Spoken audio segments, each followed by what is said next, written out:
शहीदों की चिताओं पर लगेंगे हर वर्ष मेले, वतन पर मिटने वालों का यही बाकी निशान होगा।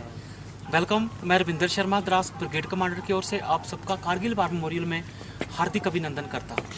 ये वार मेमोरियल कारगिल शहीदों की याद में नवंबर 2004 में बनाया गया था। ये वार मेमोरियल जहाँ पे बनाने का मुख्य कारण ये था कि कारगिल युद्ध का एक बड़ा भाग द्रास सेक्टर में लड़ा गया था। इस वक्त जहाँ पे आप अभी खड़े हैं वहाँ से कुछ एक चोटियाँ दिखाई देती हैं जिन पर पाकिस्तान आर्मी का कब्जा था। वह दिखाई देने वाली चोटियाँ इस प्रकार से हैं। आपके सामने जो पहाड़ी नजर आ रहा नाम तोलोलिंग। अगर आप अपना ध्यान पूरा स्काईलैंड के ऊपर ले जाएं जहाँ पे हल्का बर्फ गिरा हुआ है, नाम तोलोलिंग टॉप। तोलोलिंग टॉप बाएं की ओर बढ़ता हुआ पर स्काईलैंड के ऊपर दो नुकीली चोटियाँ। दाहिने वाली चोटी नाम टाइगर हिल। टाइगर हिल बाएं की ओर बढ़ता हुआ पर दूसरी नुकीली चोटी जिसके ऊपर हल्का बर्फ गिरा हुआ है, नाम राइनो हॉर्न।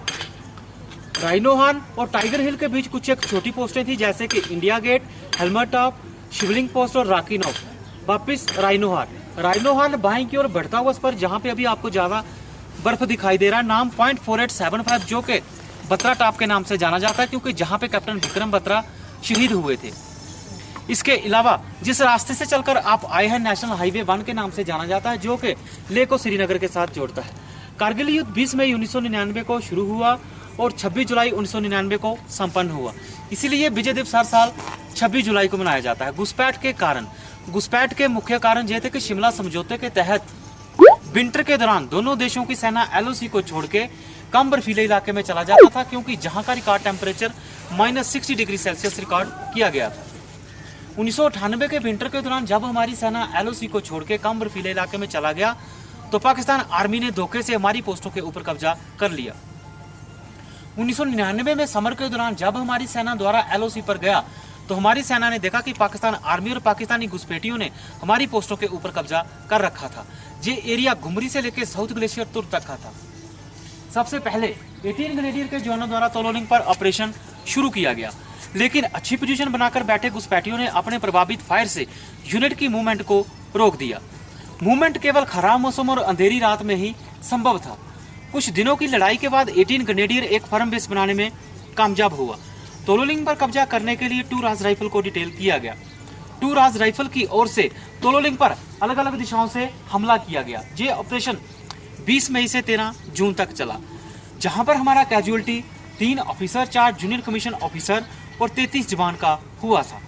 तोलोलिंग पर कब्जा हो जाने के बाद इंडियन आर्मी का ध्यान टाइगर हिल पर गया। टाइगर हिल पर बैठा दुश्मन डायरेक्ट नेशनल हाईवे को हिट करता था जो कि सेना की कानवाई और सिविल गाड़ियों को आने में परेशानी पैदा करता था। टाइगर हिल पर कब्जा करने के लिए 8 सिख और 18 ग्रेनेडियर को डिटेल किया गया। दोनों ही पलटों ने अच्छी प्लानिंग के साथ टाइगर हिल पर हमला किया। ये ऑपरेशन 3 जुलाई से 8 जुलाई तक चला, जहां पर हमारा casualty 1 officer, 4 junior commission officer और 30 जवान का हुआ। इसके अलावा 120 जवान घायल हुए।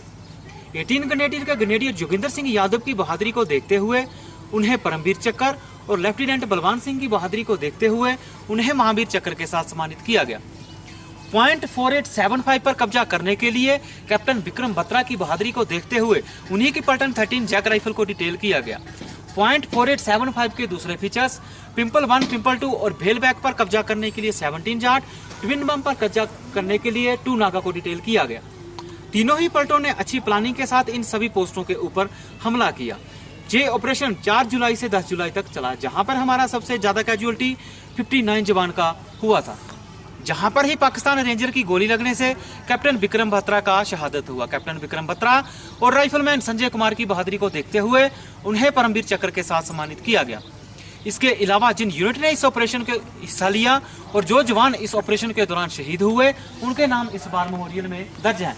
आपके दाहिने और पीछे कैप्टन मनोज पांडे गैलरी, जिसमें ऑपरेशन पीछे के कुछ फोटोग्राफ्स और पाकिस्तान आर्मी के कुछ इक्विपमेंट्स रखे गए हैं जिन्हें आप देख सकते हैं।